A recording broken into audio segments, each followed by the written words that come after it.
As journalists, we use opportunities like these both to inform our reporting, but also to help voters understand the choices that they face in a consequential and historic election year. NABJ has partnered with PolitiFact to fact-check this conversation in real time. You can access that feed on social media using the hashtag NABJFactCheck. Again, the hashtag is NABJFactCheck. We have a lot to get to, and we do not want to waste any time, so let's bring out the former President of the United States, the Republican nominee for President, former President Donald Trump.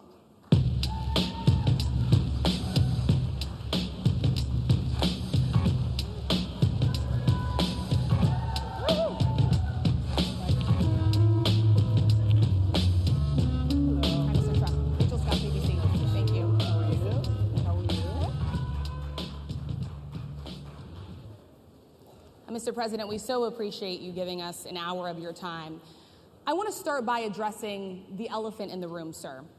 A lot of people did not think it was appropriate for you to be here today. You have pushed false claims about some of your rivals, from Nikki Haley to former President Barack Obama, saying that they were not born in the United States, which is not true. You have told 4 congresswomen of color who were American citizens to go back to where they came from. You have used words like animal and rabid to describe black district attorneys. You've attacked black journalists, calling them a loser, saying the questions that they ask are, quote, stupid and racist. You've had dinner with a white supremacist at your Mar-a-Lago resort. So my question, sir, now that you are asking black supporters to vote for you, why should black voters trust you after you have used language like that? Well, first of all, I don't think I've ever been asked a question in such a horrible manner. First question. You don't even say, hello, how are you? Are you with ABC? Because I think they're a fake news network, a terrible network. And I think it's disgraceful that I came here in good spirit. I love the black population of this country. I've done so much for the black population of this country. Including employment, including opportunity zones with Senator Tim Scott of South Carolina, which is one of the greatest programs ever for black workers and black entrepreneurs. I've done so much, and and I say this, historically black colleges and universities were out of money, they were stone cold broke, and I saved them, and I gave them long-term financing, and nobody else was doing it. I think it's a very rude introduction. I don't know exactly why you would do something like that. And let me go a step further. I was invited here, and I was told my opponent, whether it was Biden or Kamala, I was told my opponent was going to be here. It turned out my opponent isn't here. You invited me under false pretense. And then you said, you can't do it with Zoom. Well, where's Zoom? She's going to do it with Zoom, and she's not coming. And then you were half an hour late, just so we understand. I have too much respect for you to be late. They couldn't get their equipment working or something was wrong. Mr. President, I would love if you can answer the question on your rhetoric and why you believe that black voters should trust you with another 4 years. I have been the best president for the black population since Abraham Lincoln. That's my answer. Better than President Johnson, who signed the Voting Rights Act? And for you to start off a question and answer period, especially when you're 35 minutes late because you couldn't get your equipment to work, in such a hostile manner, I think it's a disgrace. Let me just ask a follow-up, sir, and then we'll move on to other questions here. Some of your own supporters, including Republicans on Capitol Hill, have labeled Vice President Kamala Harris, who is the first black and Asian American woman to serve as vice president and be on a major party ticket, as a DEI hire. Is that acceptable language to you? And will you tell those Republicans and those supporters to stop it? How do you define DEI? Go ahead. How do you define diversity, equity, inclusion? Okay, yeah, go ahead. Is that what your definition? That is give me a definition definition then. Would you give me a definition of that? Give me a definition of that. Sir, I'm asking you a question, No, you a very have to direct define question. it. Define it for me, if you would. I just defined it, sir. Do you believe that Vice President Kamala Harris is only on the ticket because she is a black woman? Well, I can say no. I think it's maybe a little bit different. So I've known her a long time indirectly, not directly very much, and she was always of Indian heritage, and she was only promoting Indian heritage. I didn't know she was black. until a number of years ago when she happened to turn black, and now she wants to be known as black. So I don't know, is she Indian or is she black? She has always But you know identified what? as a black I woman. She went to a respect historically either black one. college. I respect either one, but she obviously doesn't, because she was Indian all the way, and then all of a sudden she made a turn and she became a black person. Just to be clear, sir, do And you I believe think, that I think she is somebody should look into that too when you ask continue in a very hostile, nasty tone. It's a direct question, sir. Do you believe that Vice President Kamala Harris is a DEI hire, as some I Republicans really have don't said? know. I mean, I really don't know. Could be. There are some, and there are plenty. I know this lady right over there, Harris, is a fantastic person who just interviewed me at length. And we had a great interview, I think, and I heard you got very good ratings on that Well, interview. you told me it was the longest one of your life, so we had a good discussion. Look, I want to talk about why you're here today. I mean, it is not lost on us how divided we are as a country. And as you were coming today, we really got to see that we were divided along the lines of race, along the lines of gender. And there is this question of, in this moment where we are, why come here? What is your message today? My message is to stop people from invading our country that are taking, frankly, a lot of problems with it. But one of the big problems, and a lot of the journalists in this room I know and I have great respect for, a lot of the journalists in this room are black. I will tell you that coming from the border are millions and millions of people that happen to be taking black jobs. You had the best. What exactly is a black job, sir? A black job is anybody that has a job. That's what it is. Anybody that has a job. All right. And Mr. President, they're can I- taking the employment away from black people. They're coming in, they're invading. It's an invasion of millions of people, probably 15, 16, 17 million people. I have a feeling it's much more than that. And everybody's been seeing what's happened. The first group of people, the black population, is affected most by that. And Kamala is allowing it to happen. She's the border czar. She's the worst border czar in the history of the world. There's never been a border czar like this. She's never even essentially been. She said she was there once, but not the right part of the border. So she was a border czar. She's done a horrible job. These people are coming into our country, and they're taking black jobs and Hispanic jobs, and frankly, they're taking union jobs. Unions are being very badly affected by all of the millions of people that are pouring into our country. And one thing, as we discussed, many of these people are coming in from mental institutions, from prisons, from jails. They're gang members in other countries.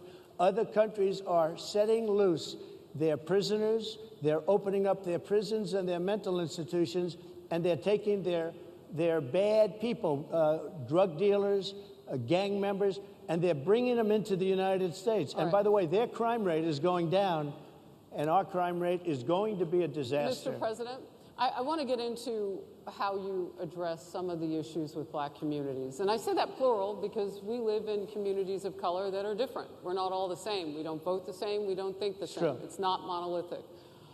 So as you come here today, I want to talk about something that bursts. And this is the weight of the inflation on this country right now. The nonprofit Money Management International recently released data from its mid-year analysis that we have found a 52% rise in people who are seeking counseling for being in credit debt. They're paying for food that is sky high on their credit cards, and now they can't pay that off. The credit counseling nonprofit MMI, as I said, is saying now that they've seen surges that they haven't seen since we were in a pandemic of people in financial trouble. Much of that falls on the shoulders of single moms, single black moms, when you look statistically. Yeah. How do you turn it around? What's your plan for the black community when it comes to money? So, first of all, it's very hard to hear you for whatever reason because of the fact that they have bad equipment, because I guess, this woman was unable to get the right equipment. But it's very hard for me to hear you, but I can hear every other word. It's very difficult, actually.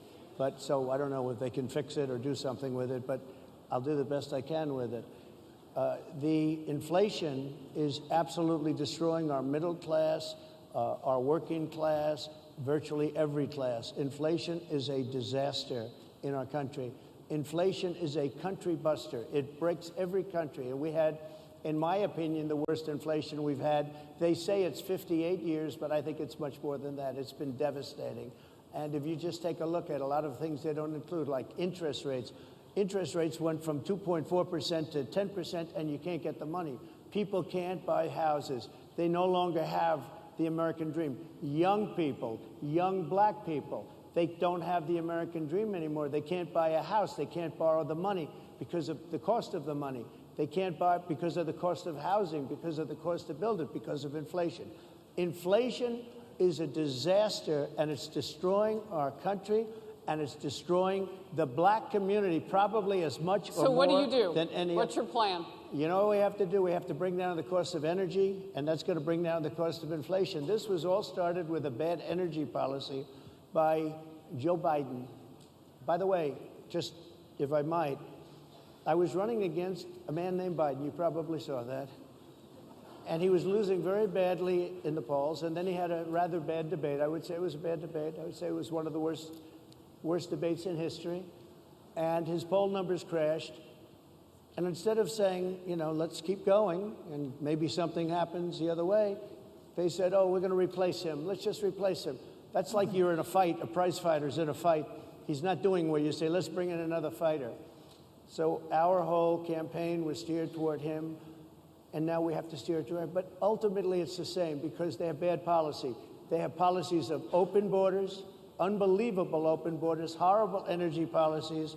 They want to get rid of, as you say, gasoline in cars. They want to get rid of oil. They want to get rid of efficient heating. Mr. President. Environmentally, what they're doing is killing our country. They're absolutely destroying our country. But the inflation is the thing that's hurting the black worker, the black population, and every other population within our country. Inflation is the worst it's been, I think, in over 100 years.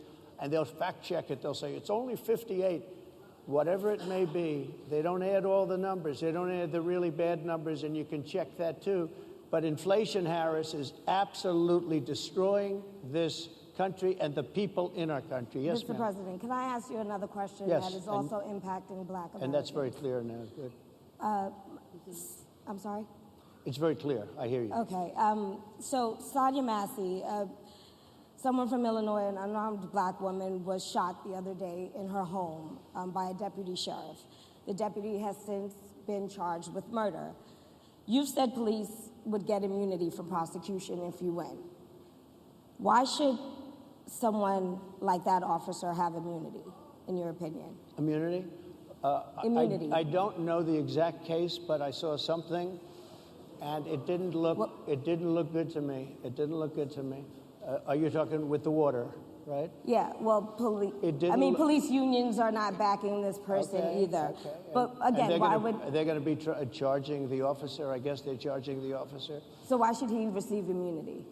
Well, he might not. I mean, it depends. It depends on what happens. I'm talking about people that are much different cases than that. We need people to protect ourselves. And by the way, in Chicago, as an example, a few weeks ago, July 4th weekend, they had 117 shootings and 17 deaths. Nobody wants that. Nobody wants that. We need to have our police officers have the respect and dignity back. In this particular case, I saw something that didn't look good to me. I didn't like it. I didn't like it at all. So can you get a little more specific back to the immunity question? Who would make those Well, right now, for the most part, people are protected by their unions, by their police unions, or by their police departments.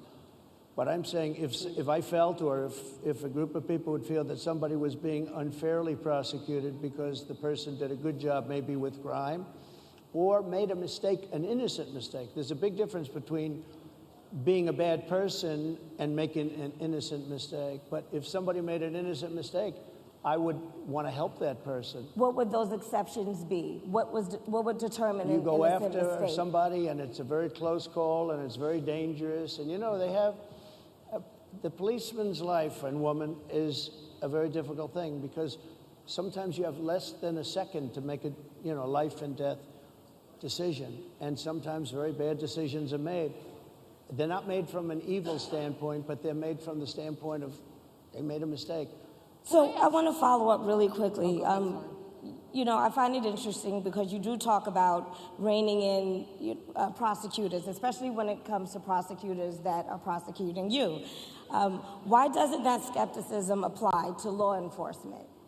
Well, I've been prosecuted because I'm a political opponent of two people that have weaponized our justice system.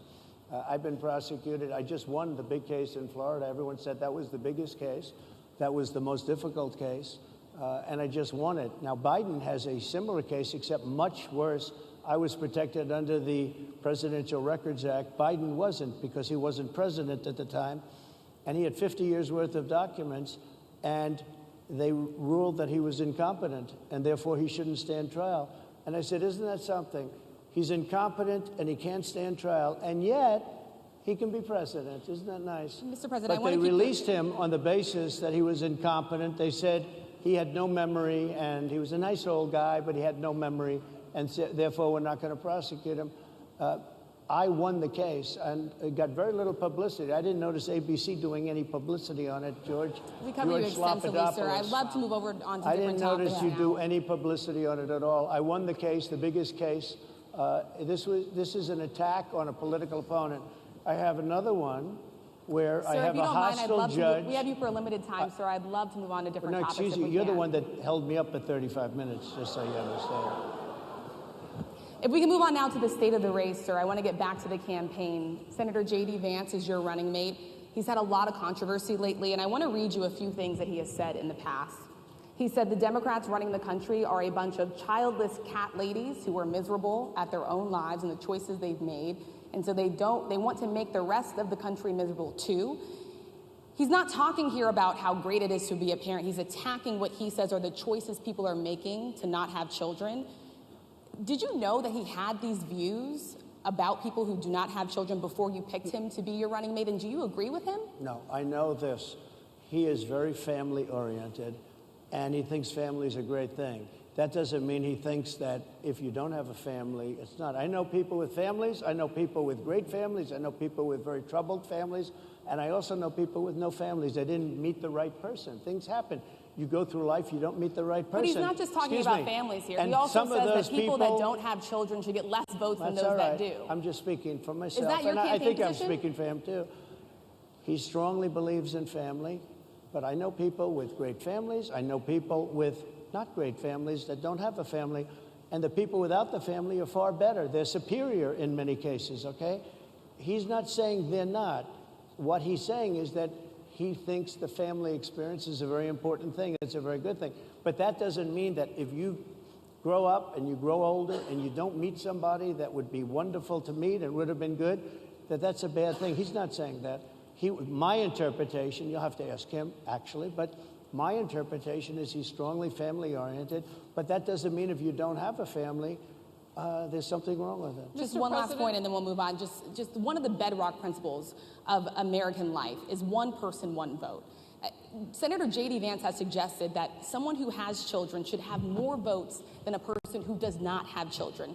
I just want to be clear here. Is that the position of your campaign? Well, no, but it's not something I have ever heard before. I can tell you this.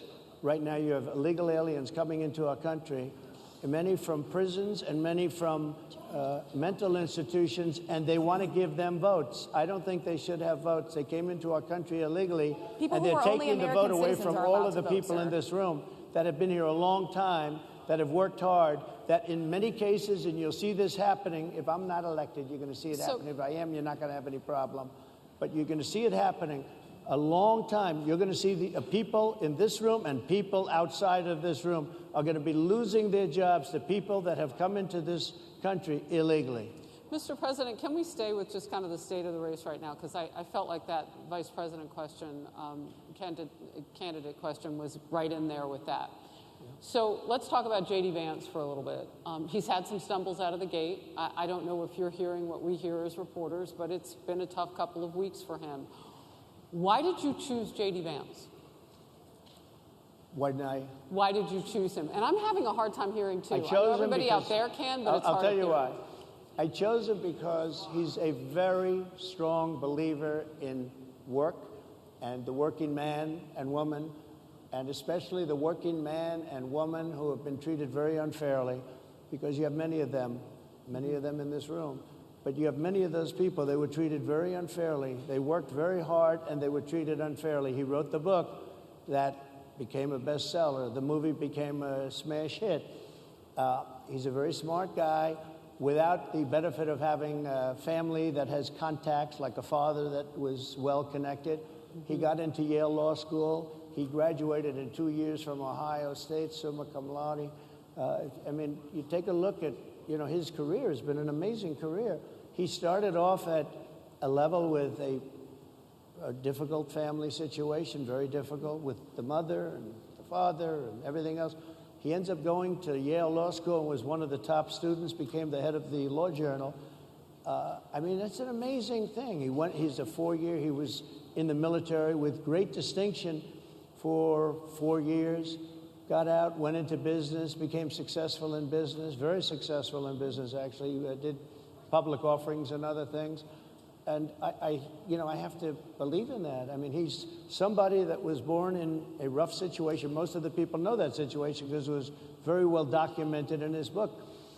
And I have a lot of respect for somebody that can get into Yale and become one of the best students in Yale, that meets a young woman at Yale who was also outstanding, and they get married, they have a beautiful family. But he had he's made himself an amazing life. He then goes to Ohio, lives in Ohio, and he had my endorsement. That helped.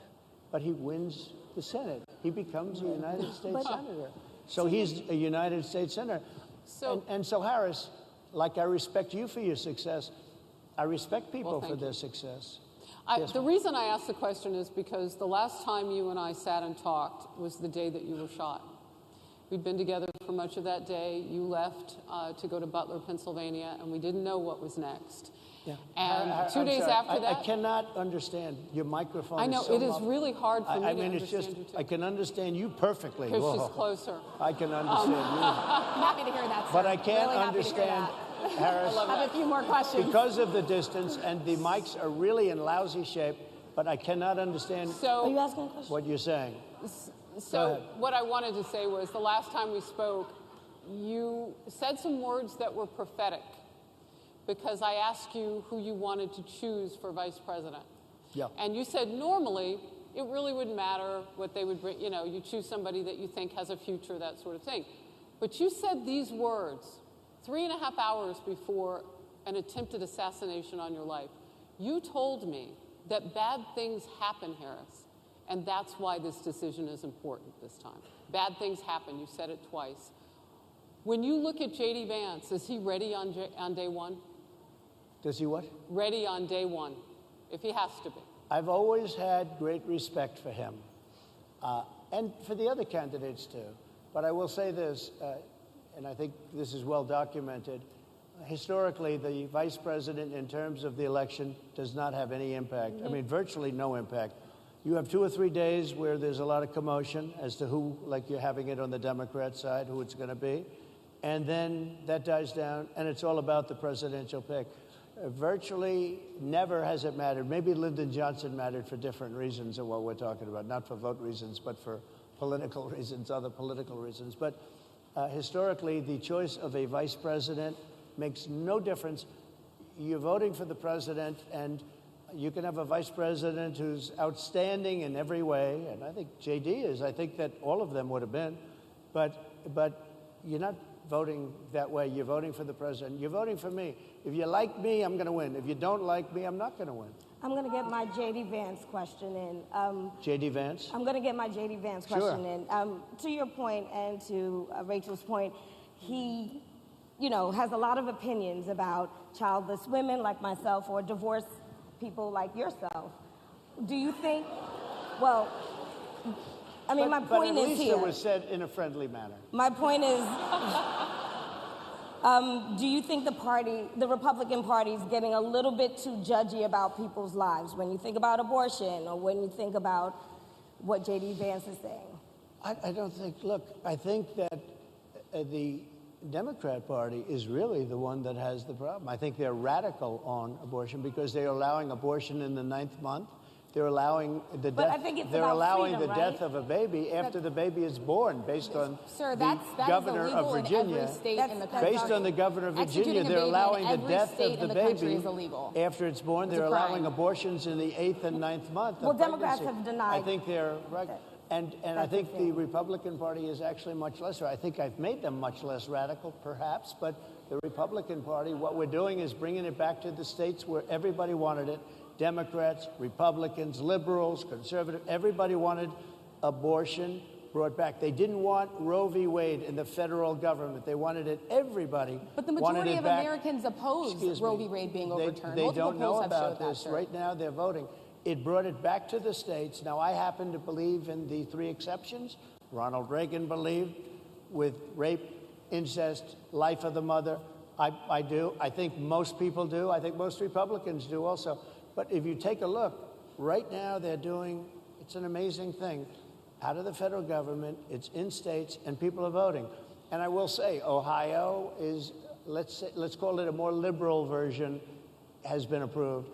Kansas, the same thing, a little bit surprising to a lot of people. But the people are now voting. And it's taking this issue that's been going on for 52 years and has torn our country apart, and it's giving it to the people to vote on. And they're voting. And many states have already voted. Others are in the process of voting. And it's bringing it back to the people and a vote of the people. And it's not at all radical. And again, you have to follow your heart. I happen to believe in the 3 exceptions. Most people believe in the 3 exceptions. Most Republicans believe in the exceptions. But they don't want to see an abortion in the 9th month or the 8th month. Almost everybody agrees to that. And they certainly don't want to see, in the case of the governor of Virginia, the former governor, I might add, who said, we set the baby aside and then we decide what to do. Meaning, what do? We execute the baby. Can I? That's a radical, horrible position. And some people want that. I don't want it. Most people don't. Thank you. Can I just pivot really quickly to another question about, you brought up health, Harris. You're an active man. We see you golfing all the time. But if you win, you'll still be president at 82, which is older than Biden is right now. But not Would you- mentally. Look, mentally. Here's the question. He's shot. But most people. Would you listen. Most people. I know many people in their Yeah. 80s and their 90s that are in great shape. Some of our greatest leaders. You look at throughout the world history, the greatest leaders, some of the greatest leaders in the world were in their 80s. But here's the question. Would you consider stepping down if you felt that your health was declining? Or would you? Oh, absolutely. And who would make, I think I'd know. How would you make that decision? I think I'd know. Look, if I came onto a stage like this and I got treated so rudely as this woman treated Oh my me, goodness. and I'm fine with it because she was very rude, sir. Very rude. That was a nasty, that wasn't a question. She Sir, didn't if you ask can me a answer the question. question. She gave a statement. That wasn't a question. I Sir, if repeated you your can answer the statement, sir, question. actually. You said you would. You would Oh, make that absolutely. decision If to I step thought down. that I was failing in some way, I want people to be sharp. I'll go a step further. I want anybody running for president to take an aptitude test, to take a cognitive test. I think it's a great idea. And I took 2 of them and I aced them. Well, can got I 'em. just- I took 2 of them. But let me ask. Yeah. I would like to have people running for president, and I don't mean because they're 75 or 85. I think anybody running, I'd like to do it. People say it's not constitutional. I would like to have something passed where you can do it. I think we should know. I mean, I've watched what's happened in the last couple of years under this gentleman, and our country is a mess. We have inflation. We have the millions of people falling in. We have Afghanistan, which was the worst, most embarrassing moment in the history of our country. What he has done to our country, and her too, what they've done to our country, she has been a horrible vice president. She's considered the worst vice president in the history of our country. Don't mean to President- interrupt you, but would you consider taking the cognitive test Mr. President. I would love to and do make it. it public? Well, I've already taken 2 of them, but I'll do it again. Mr. I President, suggested, how do you You're president. intend to? I suggested, Harris, that let's take one. I said, Joe and I will go and take a cognitive test. Now, I'd do it with her too. I would do it with her also. You know what? She failed her law exam. She didn't pass her law exam, so maybe she wouldn't pass the cognitive test. Mr. Are President, you saying she wouldn't pass? Just to be clear, I'm just giving you the facts. to be clear, you don't think I'm Harris just how do you giving the intend, facts. and She didn't look, pass her bar exam, and she didn't think she would pass it, and she didn't think she was going to ever pass it. And I don't know what happened. Maybe she passed it. I She guess did pass it. There's a She man did- over she here. did I in think fact he pass it. must work for Mr. her. President, I would love to ask you about January 6th. You've called yourself the candidate of law and order. When Time Magazine asked you if you would consider pardoning all the rioters, you said, yes, absolutely. Sure. You called them patriots. 140 police officers were assaulted that day. Their injuries included broken bones, at least one officer lost an eye, one had 2 cracked ribs, 2 smashed spinal discs, another had a stroke. Were the people who assaulted those 140 officers, including those I just mentioned, patriots who deserve pardons?